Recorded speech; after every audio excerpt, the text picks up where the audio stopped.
ನಮಸ್ಕಾರ ಗೆಳೆಯರಿ, stock market Kannada ಚಾನಲ್ಗೆ ಸ್ವಾಗತ ಸುಸ್ವಾಗತ. ಗೆಳೆಯರಿ, ನೀವೆಲ್ಲರೂ ಈಗಾಗಲೇ ಇವತ್ತಿನ ನಮ್ಮ ಮಾರ್ಕೆಟ್ ಪರ್ಫಾರ್ಮೆನ್ಸ್ ಅನ್ನ ನೋಡಿದಿರಿ ಅಂದ್ಕೊಳ್ತೀನಿ. ತುಂಬಾನೇ ಕುತೂಹಲ ಆಯ್ತು ಇವತ್ತು ಮಾರ್ಕೆಟ್ ಯಾವ ರೀತಿ ಪರ್ಫಾರ್ಮ್ ಮಾಡಬಹುದು ಅಂತ. ಯಾಕೆ ಅನ್ನೋದು ಈಗಾಗಲೇ ನಿಮಗೆ ಗೊತ್ತಿದೆ. ನಿನ್ನೆ ಡೊನಾಲ್ಡ್ ಟ್ರಂಪ್ ಅವರು ರೆಸಿಪ್ರೋಕಲ್ ಟ್ಯಾರಿಫ್ಸ್ ಅನ್ನು ಅನೌನ್ಸ್ ಮಾಡಿದ್ರು. ಹಾಗಾಗಿ ಮಾರ್ನಿಂಗ್ ನಾವು ಗ್ಲೋಬಲ್ ಮಾರ್ಕೆಟ್ಸ್ ಪರ್ಫಾರ್ಮೆನ್ಸ್ ಅನ್ನು ನೋಡಿದಾಗ ನೆಗೆಟಿವ್ ಇತ್ತು. ಹಾಗಾಗಿ ಯಾವ ರೀತಿ ಪರ್ಫಾರ್ಮೆನ್ಸ್ ಬರುತ್ತೆ ಅಂತ ಕುತೂಹಲ ಅಂತ ಇತ್ತು. ಫೈನಲಿ ಬಂದಿದೆ. ನೋಡೋಣ ಇವತ್ತು ಏನೆಲ್ಲ ಡೆವಲಪ್ಮೆಂಟ್ಸ್ ಆಗಿದೆ ಮಾರ್ಕೆಟ್ ಅಲ್ಲಿ, ಯಾಕೆ ಪಾಸಿಟಿವ್ಸ್ ಬಂತು, ಯಾಕೆ ನೆಗೆಟಿವ್ಸ್ ಬಂತು, ಎಲ್ಲವನ್ನು ಕೂಡ ತಿಳ್ಕೊಳ್ಳೋಣ. ಅದಕ್ಕಿಂತ ಮುಂಚೆ ಡಿಸ್ಕ್ಲೇಮರ್ ಕೊಡ್ಲಿಕ್ಕೆ ಇಷ್ಟಪಡ್ತೀನಿ. ಇಲ್ಲಿ ಯಾವ್ದಾದ್ರು ಷೇರುಗಳನ್ನ ಮೆನ್ಷನ್ ಮಾಡಿದ್ರೆ ಆ ಯಾವುದೇ ಸ್ಟಾಕ್ ಅನ್ನು ಕೂಡ ನಾನು ರೆಕಮೆಂಡ್ ಮಾಡ್ತಿಲ್ಲ. ನೀವು ಫರ್ದರ್ ಸ್ಟಡಿ ಮಾಡಿ ಡಿಸಿಷನ್ ತಗೊಳ್ಬಹುದು. ಆಸ್ ಎ ಎಜುಕೇಶನಲ್ ಪರ್ಪಸ್ ನಾನು ಈ ವಿಡಿಯೋ ನಿಮ್ಮ ಮುಂದೆ ತರ್ತಾ ಇದ್ದೀನಿ. ಇದರ ಮೊದಲಿಗೆ ಇವತ್ತಿನ ನಿಫ್ಟಿ ಪರ್ಫಾರ್ಮೆನ್ಸ್ ನೋಡಿದ್ರೆ 82 ಪಾಯಿಂಟ್ಸ್ ಅಥವಾ 0.35% ಡೌನ್ ಅಲ್ಲಿ ಕ್ಲೋಸಿಂಗ್ ಕಂಡು ಬಂದಿದೆ. ಅಂದ್ರೆ ಡೀಸೆಂಟ್ ಪರ್ಫಾರ್ಮೆನ್ಸ್ ಅಂತ ಹೇಳ್ಬೋದು. ಯಾಕೆಂತಂದ್ರೆ ಮಾರ್ನಿಂಗ್ ನಾವು ಗಿಫ್ಟ್ ನಿಫ್ಟಿ ಪರ್ಫಾರ್ಮೆನ್ಸ್ ನೋಡಿದಾಗ 170 ಪಾಯಿಂಟ್ಸ್ ಡೌನ್ ಅಲ್ಲಿ ಟ್ರೇಡ್ ಆಗ್ತಾ ಇತ್ತು. ಜೊತೆಗೆ ಏಷ್ಯನ್ ಮಾರ್ಕೆಟ್ಸ್ ಗಳು ಕೂಡ ಎಲ್ಲೂ ಏನು ಒಳ್ಳೆ ಮೊಮೆಂಟಮ್ ಕಂಡು ಬರ್ತಾ ಇರ್ಲಿಲ್ಲ, ಎಲ್ಲ ಕೂಡ ನೆಗೆಟಿವ್ ಅಲ್ಲೇ ಟ್ರೇಡ್ ಆಗ್ತಿದ್ವು. ಹಾಗಾಗಿ ಯಾವ ರೀತಿ ಪರ್ಫಾರ್ಮೆನ್ಸ್ ಬರ್ಬೋದು ಅನ್ನುವಂತ ಕುತೂಹಲ ಇತ್ತು. ಬಟ್ ಜಸ್ಟ್ 82 ಪಾಯಿಂಟ್ಸ್ ಡೌನ್ ಅಲ್ಲಿ ಅಥವಾ 0.35% ಡೌನ್ ಅಲ್ಲಿ ಕ್ಲೋಸಿಂಗ್ ಕಂಡು ಬಂದಿದೆ. ಬಟ್ ಓಪನಿಂಗ್ ಚೆನ್ನಾಗಿ ಡೌನ್ ಆಗಿತ್ತು. ನೋಡಬಹುದು 332ಕ್ಕೆ ನಿನ್ನೆ ಕ್ಲೋಸಿಂಗ್ ಇದ್ರೆ ಇವತ್ತು ಓಪನ್ ಆಗಿದ್ದು 150ಕ್ಕೆ. ಅಂದ್ರೆ ಆಲ್ಮೋಸ್ಟ್ 180 ಪಾಯಿಂಟ್ಸ್ ಡೌನ್ ಅಲ್ಲಿ ಓಪನ್ ಆಯ್ತು. ಬಟ್ ಆನಂತರ ಒಳ್ಳೆ ರಿಕವರಿ ಕೂಡ ಕಂಡು ಬಂದು ಓವರ್ ಆಲ್ 82 ಪಾಯಿಂಟ್ಸ್ ಡೌನ್ ಅಲ್ಲಿ ಕ್ಲೋಸಿಂಗ್ ಕೊಟ್ಟಿದೆ. ಇನ್ನು ಸೆನ್ಸೆಕ್ಸ್ ಕಡೆ ಬಂದ್ರೆ ಇಲ್ಲೂ ಕೂಡ ನೋಡಬಹುದು 322 ಪಾಯಿಂಟ್ಸ್ ಅಥವಾ 0.42% ಡೌನ್ ಅಲ್ಲಿ ಪರ್ಫಾರ್ಮೆನ್ಸ್ ನೋಡ್ಲಿಕ್ಕೆ ಸಿಕ್ಕಿದೆ. ಇಲ್ಲಿನ ಕ್ಲೋಸಿಂಗ್ ಅನ್ನ ಅಂದ್ರೆ ನಿನ್ನೆಯ ಕ್ಲೋಸಿಂಗ್ ಅನ್ನ ನೋಡಬಹುದು 76,617 ಇತ್ತು. ಇವತ್ತಿನ ಓಪನಿಂಗ್ 75,811. ಅಂದ್ರೆ ಆಲ್ಮೋಸ್ಟ್ 800 ಪಾಯಿಂಟ್ಸ್ ಡೌನ್ ಅಲ್ಲಿ ಓಪನ್ ಆಯ್ತು. ಬಟ್ ಆನಂತರ ಸಾಲಿಡ್ ರಿಕವರಿ ಕೂಡ ಕಂಡು ಬಂದು ಓವರ್ ಆಲ್ 322 ಪಾಯಿಂಟ್ಸ್ ಡೌನ್ ಅಲ್ಲಿ ಕ್ಲೋಸಿಂಗ್ ಕೊಟ್ಟಿದೆ. ಇನ್ನು ಬ್ರಾಡ್ ಮಾರ್ಕೆಟ್ ಇಂಡೈಸಸ್ ಯಾವ ರೀತಿ ಪರ್ಫಾರ್ಮ್ ಮಾಡಿದ್ವು ಅಂತ ನೋಡಿದ್ರೆ ನಿಫ್ಟಿ ನೆಕ್ಸ್ಟ್ 15 ನಲ್ಲಿ ಸ್ವಲ್ಪ ಮಟ್ಟಿಗೆ ಪಾಸಿಟಿವ್ ಇದೆ, ಫ್ಲಾಟಿಶ್ ಇದೆ. ಬಟ್ ಗ್ರೀನ್ ಅಲ್ಲಿ ಕ್ಲೋಸಿಂಗ್ ಕಂಡು ಬಂದಿದೆ. ಅದನ್ನ ನೀವು ಇಲ್ಲಿ ಅಬ್ಸರ್ವ್ ಮಾಡಬಹುದು. ಇನ್ನು ಮಿಡ್ ಕ್ಯಾಪ್ ಕಡೆ ಬಂದ್ರೆ ಮಿಡ್ ಕ್ಯಾಪ್ ಅಲ್ಲ, ನಿಫ್ಟಿ 100 ಕಡೆ ಬಂದ್ರೆ 0.29% ಡೌನ್ ಇದೆ. ನಿಫ್ಟಿ 200 0.21% ಡೌನ್ ಇದೆ. ನಿಫ್ಟಿ 500 0.1% ಡೌನ್ ಇದೆ. ಅಂದ್ರೆ ಡೌನ್ ಫಾಲ್ ಇದೆ, ಬಟ್ ದೊಡ್ಡ ಮಟ್ಟದ ಡೌನ್ ಫಾಲ್ ಏನಿಲ್ಲ. ನಿಫ್ಟಿ 50 ಇಂದ ನಿಫ್ಟಿ 500 ವರೆಗೂ ಏನು ಭಯ ಇತ್ತು, ಆ ಪಾನಿಕ್ ಸೆಲ್ಲಿಂಗ್ ಇವತ್ತು ನೋಡ್ಲಿಕ್ಕೆ ಸಿಕ್ಕಿಲ್ಲ ಎಸ್ಪೆಷಲಿ. ಸೊ ಅದು ನಮಗೆ ತುಂಬಾ ಇಂಪಾರ್ಟೆಂಟ್ ಆಗುತ್ತೆ. ಇನ್ನು ಮಿಡ್ ಕ್ಯಾಪ್ ಕಡೆ ಬಂದ್ರೆ ಮಿಡ್ ಕ್ಯಾಪ್ 15 ನಲ್ಲಿ ನೋಡಬಹುದು 0.04% ನೆಗೆಟಿವ್ ಅಥವಾ ಫ್ಲಾಟಿಶ್ ಪರ್ಫಾರ್ಮೆನ್ಸ್ ಇದೆ. ಮಿಡ್ ಕ್ಯಾಪ್ 100 ಅಲ್ಲಿ 0.21% ಪಾಸಿಟಿವ್ ಪರ್ಫಾರ್ಮೆನ್ಸ್ ಇದೆ.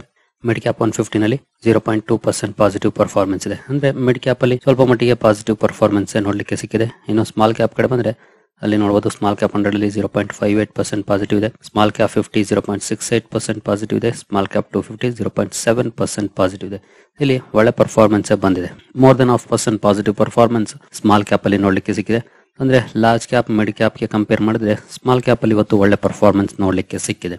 ಇನ್ನು ಮೈಕ್ರೋ ಕ್ಯಾಪ್ ಯಾವ ರೀತಿ ಪರ್ಫಾರ್ಮ್ ಮಾಡಿದೆ ಅಂತ ನೋಡಿದ್ರೆ ಇಲ್ಲೂ ಕೂಡ ನೋಡಬಹುದು ತುಂಬಾ ಒಳ್ಳೆ ಪರ್ಫಾರ್ಮೆನ್ಸ್ ಇದೆ. ಮೋರ್ ದನ್ 1% ಅಪ್ ಅಲ್ಲಿ ಮೈಕ್ರೋ ಕ್ಯಾಪ್ ಕ್ಲೋಸಿಂಗ್ ಅನ್ನ ಕೊಟ್ಟಿದೆ. Over all small cap and micro cap ಇವತ್ತು ಚೆನ್ನಾಗಿ ಪರ್ಫಾರ್ಮ್ ಮಾಡಿದ್ವು.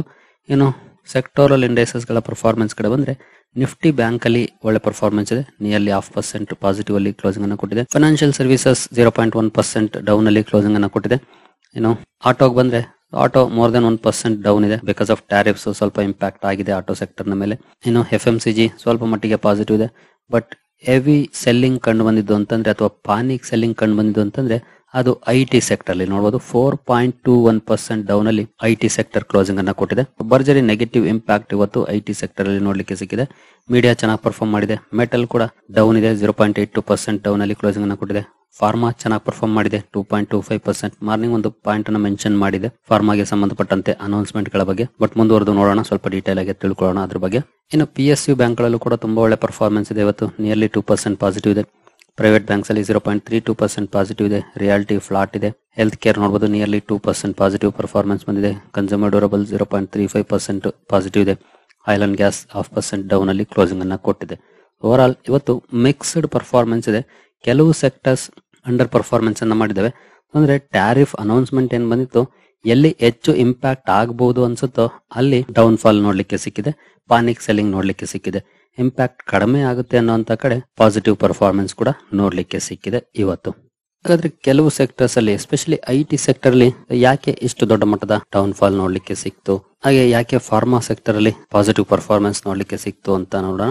Nifty IT stocks hit hard ನೋಡಬಹುದು. Nifty IT index plunged 4% intraday, leading the losses among sectoral indices as investors reacted to the tariff announcement by US President Donald Trump. ಇಲ್ಲಿ Kotak securities ಅವರು ಹೇಳ್ತಿರುವಂತ ಕೆಲವೊಂದು points ಅನ್ನ ನಾವು ನೋಡೋದು.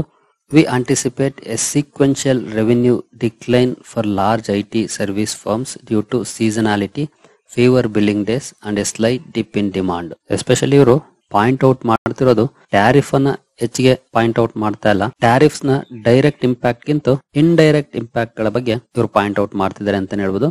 So ಬಹುಶಃ ಮುಂದಿನ ದಿನಗಳಲ್ಲಿ ಸೀಕ್ವೆನ್ಷಿಯಲ್ ರೆವಿನ್ಯೂ ಡಿಕ್ಲೈನ್ ಆಗ್ಬೋದು. Especially Indian large IT companies, ದೊಡ್ಡ ಐಟಿ ಕಂಪನಿಗಳೇನಿದಾವೆ, TCS, HCL Tech, ಇನ್ಫೋಸಿಸ್, ಇವುಗಳಲ್ಲಿ ಸ್ವಲ್ಪ ರೆವಿನ್ಯೂ ಕಡಿಮೆ ಪ್ರಮಾಣದಲ್ಲಿ ಗ್ರೋ ಆಗ್ಬೋದು ಅನ್ನುವಂತ ಎಸ್ಟಿಮೇಷನ್ಸ್ ಅನ್ನ ಕೊಡ್ತಿದ್ದಾರೆ.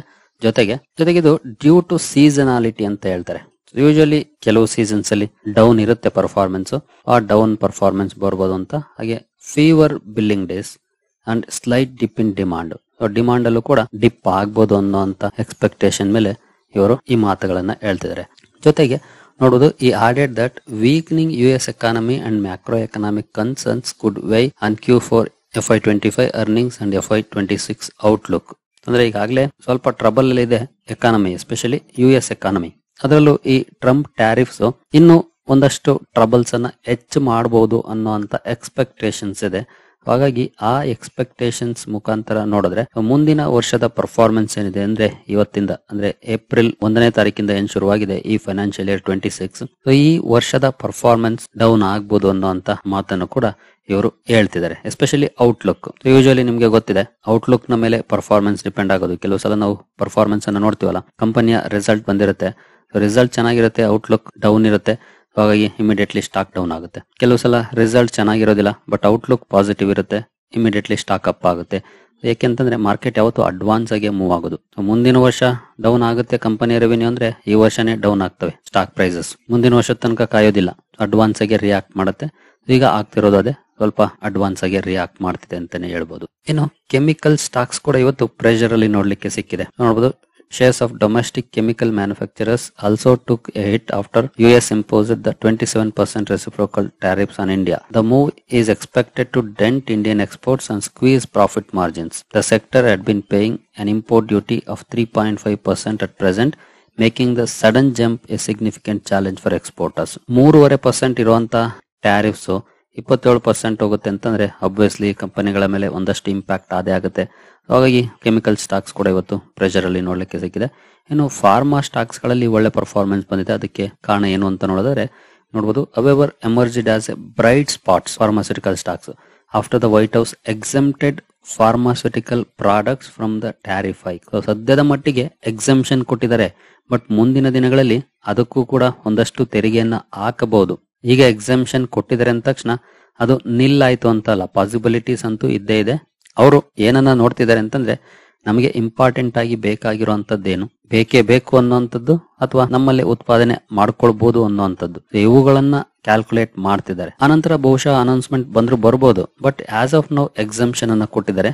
ಹಾಗಾಗಿ ನಿಫ್ಟಿ ಫಾರ್ಮಾ ಇಂಡೆಕ್ಸ್ ಅಲ್ಲಿ ತುಂಬಾ ಒಳ್ಳೆ ಪರ್ಫಾರ್ಮೆನ್ಸ್ ಕೂಡ ನೋಡ್ಲಿಕ್ಕೆ ಸಿಕ್ಕಿದೆ. ಅದರಲ್ಲೂ Ipca labs, Sun Pharma, Lupin ಒಳ್ಳೆ ಗೈನ್ ಅನ್ನ ಇವತ್ತು ಕಂಡಿದ್ದಾವೆ. ನೋಡಬಹುದು, Vijay Kumar, chief investment strategist, Geojit financial services said the exemption for Indian pharmaceutical exports is a positive development. Even in a weak market, domestic consumption driven sectors will be viewed as safe havens by investors. ಸದ್ಯದ ಮಟ್ಟಿಗಂತೂ ಫಾರ್ಮಾಗೆ ಸಂಬಂಧಪಟ್ಟಂತೆ good developments ಅಂತ ಹೇಳ್ಬೋದು. ಇನ್ನು textile ಶೇರ್ಗಳಲ್ಲೂ ಕೂಡ ಒಳ್ಳೆ performance ಬಂದಿದೆ. ಅದಕ್ಕೆ ಕಾರಣ ಕಂಪೇರ್ಡ್ ಟು ಏಷ್ಯನ್ ಪೀರ್ಸ್ ಅಂದ್ರೆ ಬಾಂಗ್ಲಾದೇಶ ಆಗ್ಬೋದು, ಚೀನಾ ಆಗ್ಬೋದು ಅಥವಾ ಇನ್ನಿತರೆ ದೇಶಗಳಿಂದ ಏನು ಹೋಗ್ತಾ ಇದೆ ಅಮೆರಿಕಾಗೆ, ಅವರುಗಳ ಮೇಲೂ ಕೂಡ ದೊಡ್ಡ ಮಟ್ಟದ ಟ್ಯಾರಿಫ್ ಅನ್ನು ಹಾಕಿದ್ದಾರೆ. ಚೈನಾದ ಮೇಲೆ ಜಾಸ್ತಿ ಹಾಕಿದ್ದಾರೆ 34%, ಬಾಂಗ್ಲಾದೇಶ ಮೇಲೆ 37% ಹಾಕಿದ್ದಾರೆ. ಸೊ ಬಹುಶಃ ಅವರು ಮೇಲೆ ದೊಡ್ಡ ಮಟ್ಟದ ಟ್ಯಾರಿಫ್ ಅನ್ನು ಹಾಕಿರೋದ್ರಿಂದ ಅದು ನಮ್ಮ ಇಂಡಿಯನ್ ಕಂಪನೀಸ್ಗೆ ಬೆನಿಫಿಟ್ ಅನ್ನೇ ತರಬಹುದು ಅನ್ನೋ ಎಕ್ಸ್ಪೆಕ್ಟೇಷನ್ಸ್ ಮೇಲೆ ಟೆಕ್ಸ್ಟೈಲ್ ಇಂಡಸ್ಟ್ರಿಯ ಶೇರುಗಳಲ್ಲಿ, ಎಸ್ಪೆಷಲಿ ಕೆಲವು ಶೇರುಗಳಲ್ಲಿ ತುಂಬಾ ಒಳ್ಳೆ ಪರ್ಫಾರ್ಮೆನ್ಸ್ ಕೂಡ ನೋಡ್ಲಿಕ್ಕೆ ಸಿಕ್ಕಿದೆ. ನೋಡೋಣ ಎಷ್ಟು ಮಟ್ಟಿಗೆ ಇದು ಅಡ್ವಾಂಟೇಜ್ ಅನ್ನು ತಂದು ಕೊಡುತ್ತೆ ಅಂತ. ಹಾಗೆ ಫೈನಲ್ ವರ್ಡ್ಸ್ ನೋಡಬಹುದು.